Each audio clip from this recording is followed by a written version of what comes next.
morning. Good morning. Let's begin with prayer.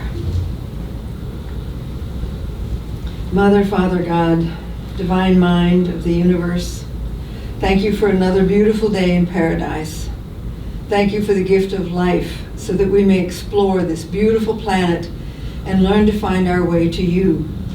We are truly thankful for this congregation of believers who support us in our study of your way and your truth for our lives.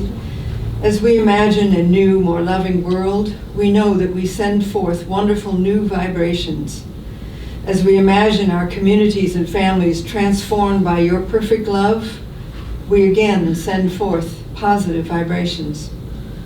As we imagine ourselves living in your perfect truth and love, we send forth energies that attract the changes and adjustments we seek, and we grow in your grace. We affirm harmony, health, light, and love for all humans around the world. With joyful hearts and expectant minds, we open ourselves to your guidance. And so it is. Amen. Amen. So since our power for this month is imagination, I'm going to talk about using our imagination. We just sang along with John Lennon and his song, Imagine. It's truly a wonderful song and a delightful way to encourage all of us toward peace with each other. John's idea speaks to all of humanity. It would be hard for us as humans, as a group, to establish that kind of utopia. There are way too many different opinions for each of us to reach cohesiveness with the others, at least in our lifetime. The co-founder of Unity, Charles Fillmore, delineated 12 spiritual powers that he thought we each have, all of which need to be developed. Here at Unity on the Eastern Shore, we have banners that we use on the podium each month to celebrate the spiritual power for that month. Fillmore believed that there are in the subconscious mind 12 centers of action or faculties of mind, each with an identity.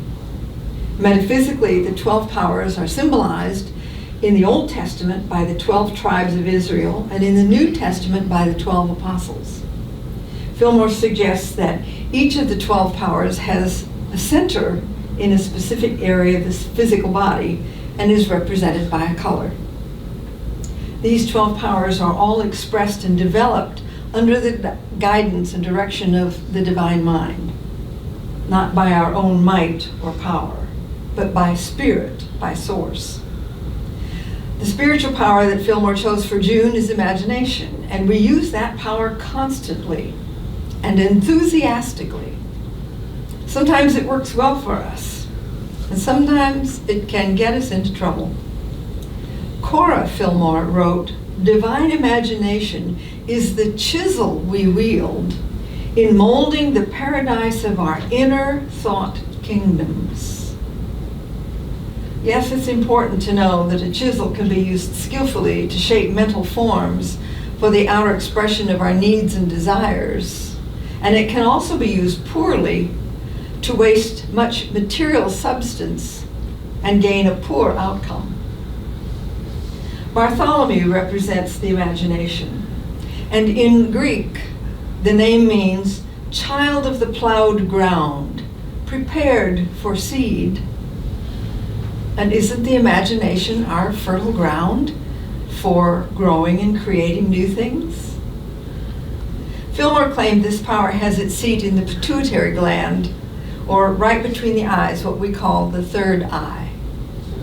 When we close our eyes and daydream, we watch the movie in our head through this area just a little between and above the eyes. Your personal movie screen is likely 3 or 4 inches away from your skin, right at the third eye. So when you close your eyes and you're imagining something, it's sort of right there. Every form and shape originated in someone's imagination. Humans and the whole universe are a series of pictures in the mind of God. We humans are always making and sending our thoughts, which are living thought forms. And we send them into mind and body and the world around us. Forms are always manifestations of ideas. Under certain conditions, the imagination can bypass or overcome the visual image that comes through our eyes. We can actually see what is not there, or not see what is there. The natural state of hypnosis allows that to happen when something other than reality is suggested to a clear mind that is in a relaxed state of receptivity. It can alter the outer image and substitute an image in the mind through the imagination. Have you ever looked for something and just couldn't find it? And then go back the next day and look again, and there it is, right there. And how did I miss that? You know, you're looking for something on this end of the shelf, and it's really up here, and you just don't see it. And you're so surprised when you do find it. The imagination can create those images. I know of hypnosis, and I've had hypnosis clients, and I've asked them to visualize something in my office, in my room, that isn't there, like a grandfather clock. And I tell them that when they open their eyes, they will see the grandfather clock, and I want them in a moment to describe the face of the clock. So in hypnosis, I ask them to open their eyes, see the clock, close their eyes. Now tell me about the face of, and boy, do they describe the face of the clock. And there's nothing there. So imagination is a vital thing that we all use all the time. And it's very powerful. The imagination has long been underestimated. It's not as powerless as we might imagine it to be. The imagination uses pictures, a universal language. Imagination is part of our thinking process. I think we humans are unique in that ability. I don't suppose a squirrel imagines or visualizes its pile of acorns buried somewhere. Maybe chimpanzees think in pictures like we do. Simple letters and words on a page can prompt mental pictures for us. Here's a bit of prose Sharon Sinclair in Canada sent to share with me. This isn't her poem, it's by that famous person, Anonymous. But as I read this, notice how your mind creates some images. The mountains are my bones. The rivers are my veins. The forests are my thoughts. And the stars are my dreams. The ocean is my heart. Its pounding is my pulse. The songs of the earth write the music of my soul. Isn't that nice? Did you see some mental pictures? Sure. The parables of Jesus provided mental pictures to tell his stories and make his points. The first churches used paintings on the walls to tell the biblical stories to people who could not read. Prophets received warnings and wisdom through visions and dreams, all of which are functions of the imagination. But each prophet's faculty of spiritual understanding was also well developed. The imagination is a vital means of communication between the God mind and us. Did you know that Zig Ziglar, the famous author and motivational speaker, was born in Coffee County, Alabama? He said, if you can dream it, you can achieve it. What have we been dreaming and imagining lately? The God mind uses the simple and universally intelligible method of visions and dreams, the stuff of our imaginations, to instruct and call together believers. When we affirm and know that the Christ mind within us is enlivening and spiritualizing our faculty of imagination, it becomes a channel of communication between us and the universal mind. Through the universal language of pictures, we can see new ways to solve old problems. We can gain new divine ideas in complete form. That mental image draws knowledge to it, and so we can mix and match with what we already know, and thus take new action on new ideas. The Spirit of Truth projects into our chamber of imagery pictures that, when rightly understood, will be guides for all people who believe in the omnipresence of the God mind. Through the imagination, we can produce wonderful changes in the body, truly mind over matter. The character of both body and soul are determined by the imagination and its associated faculties. I have a story to tell you that was sent to me by a childhood friend in Nebraska. So please use your imagination as I read this story and create a movie in your head, maybe right about there. Several years ago, she writes, a friend of mine and her husband were invited to spend the weekend at the husband's employer's home. My friend Arlene was nervous about the weekend. The boss was very wealthy, with a fine home on the waterway and cars costing more than her house. The first day and evening went well, and Arlene was delighted to have this rare glimpse into how the very wealthy live. The husband's employer was quite generous as a host, and he took them to the finest restaurants. Arlene knew she would never have the opportunity to indulge in this kind of extravagance again, so she was enjoying herself immensely. That evening, as the three of them were about to enter an exclusive restaurant, the boss was walking slightly ahead of Arlene and her husband. He stopped suddenly, looked down on the pavement for a long moment. Arlene wondered if she was supposed to pass him. There was nothing on the sidewalk except a single dark penny. Silent, still, the man reached down and picked up the penny. He held it up and smiled, and then put it in his pocket, as if he'd found a great treasure. How absurd, Arlene thought. What did this man need for a single penny?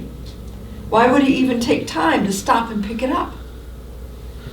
Throughout dinner, the entire scene nagged at Arlene. Finally, she could stand it no longer.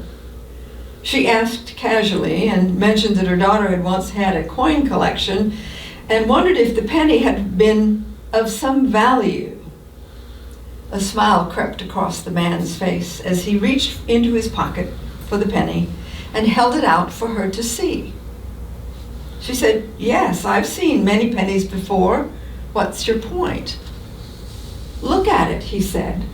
"Read what it says." She read the words, "United States of America." "No, not that. Read further." "1 cent?" "No, keep reading."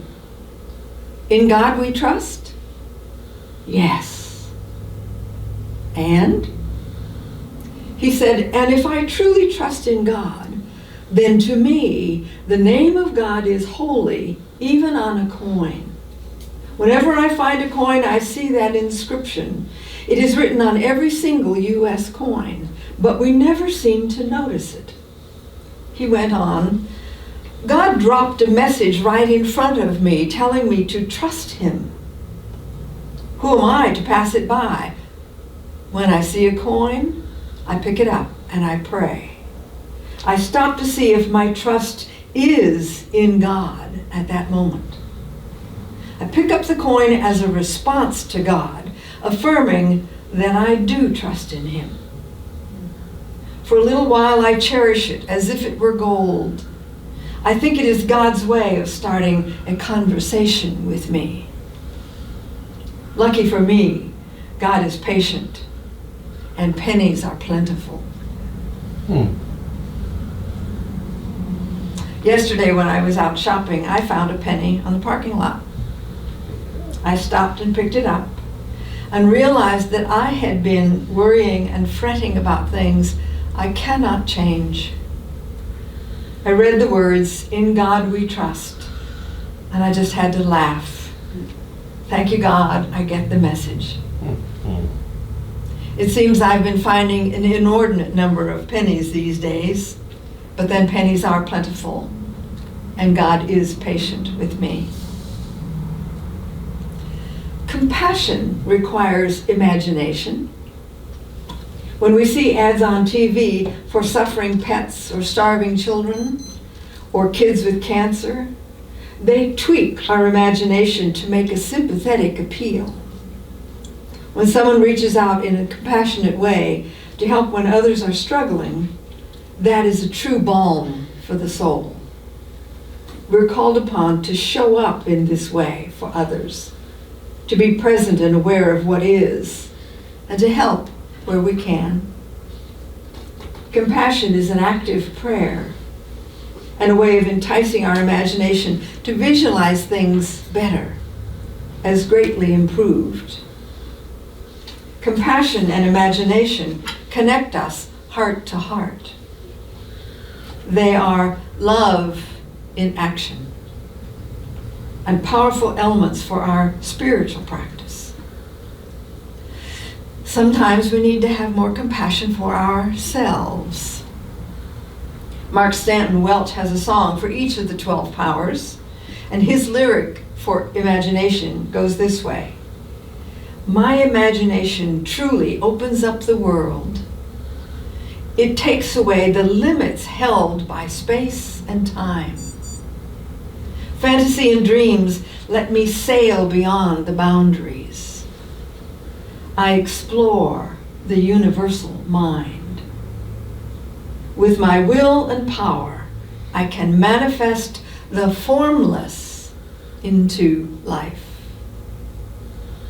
That's the power of our imagination.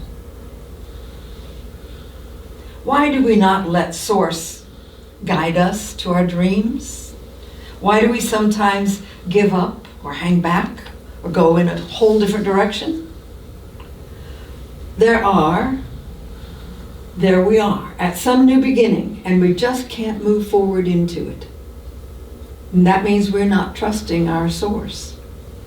When we trust Source, when we rely on the one divine mind, when we open our heart and mind to God, then we can step forward boldly. John writes in the book of Revelation, chapter 3, verse 8, that the Spirit of Jesus spoke to him and said, I know thy works. Behold, I have set before you a door, open, which no one can shut. When we rely on all our powers, we can accept a healing for old fears. We can find our way to the good which God has in store for us. It helps to have a great imagination along the way. We often say nothing is impossible with divine mind.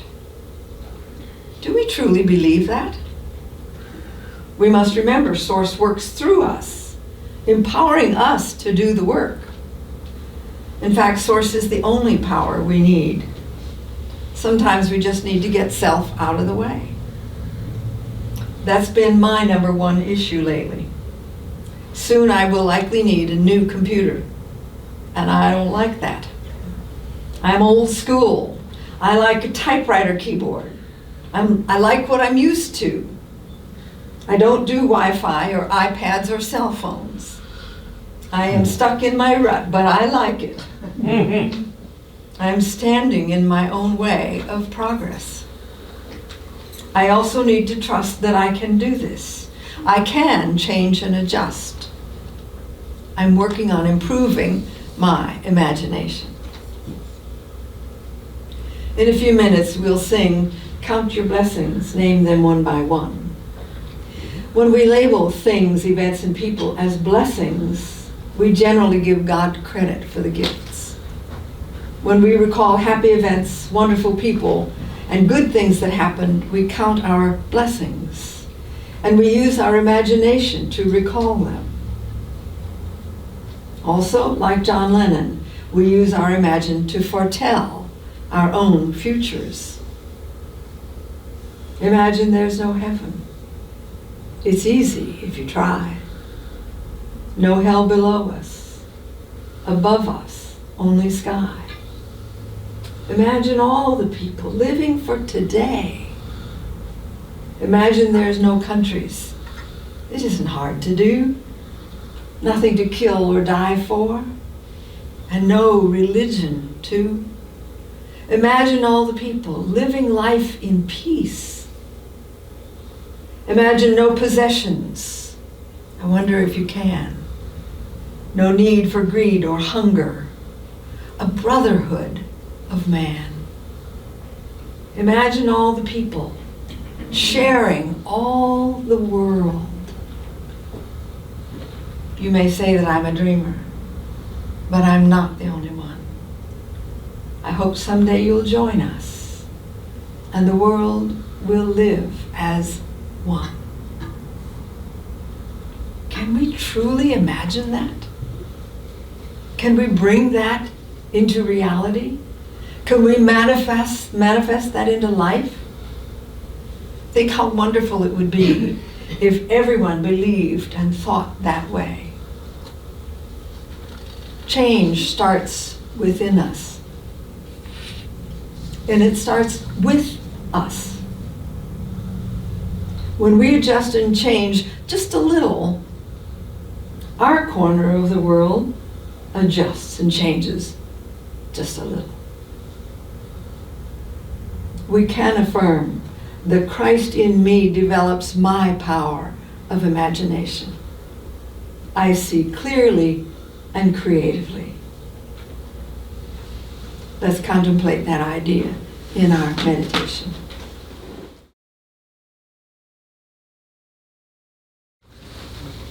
Meditation is a time when we go within to connect again with our own divinity, to refresh our understanding of self and our connection to the divine mind. Close your eyes for a private encounter with your God and relax.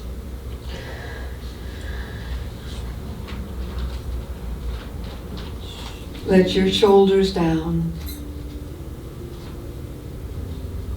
Let the chair hold you.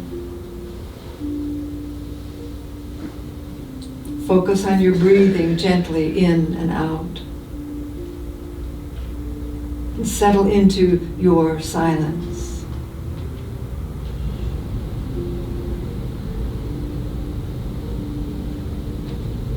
Quiet the chatter in your mind.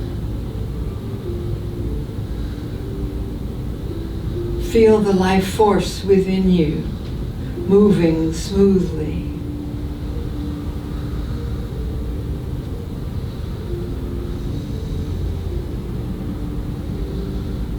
Let your intention for the next few minutes be to gain insight on using your imagination to create the life you've dreamed of.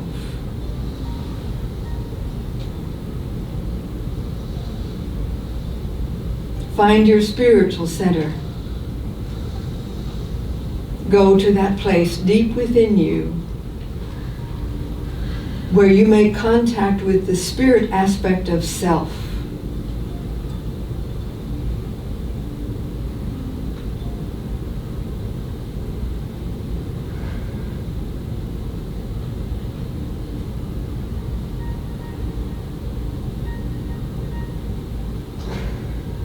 As you rest in your silence, listen to the divine source within and ask your questions about your power and ability to imagine, through which you can grow your spiritual awareness.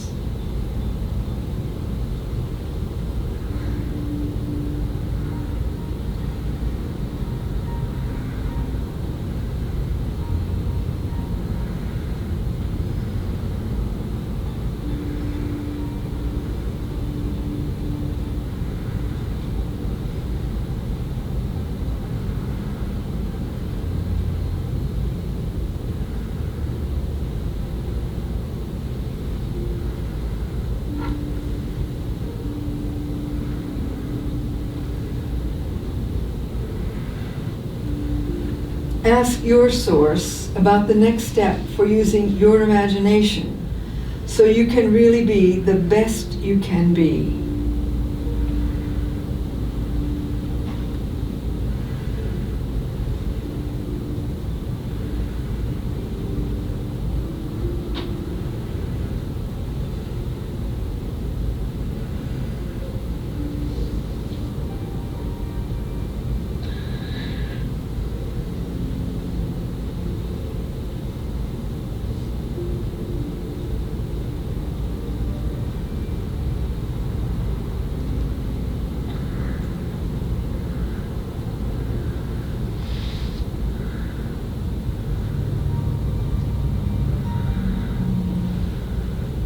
Affirm to your higher self and to the divine source of all good your intentions for creating your future by using your power of imagination.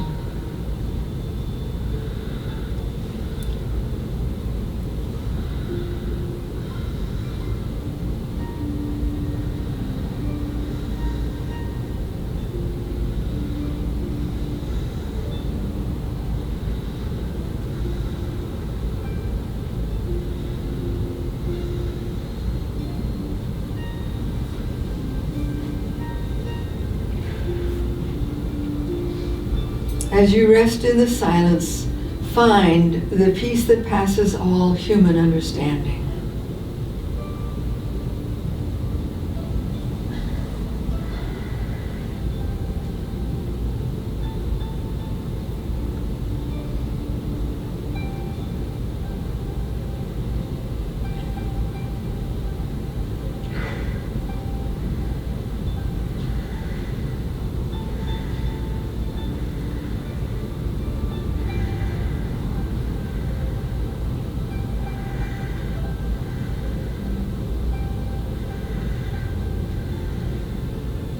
Choose to bring your peacefulness, your abiding love, back with you to the rest of your days.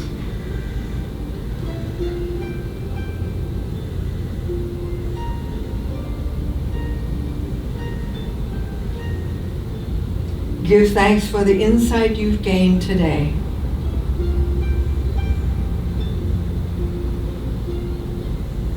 Gently, slowly, bring your focus back to your body, to the chair, to the room. And when you're ready, open your eyes.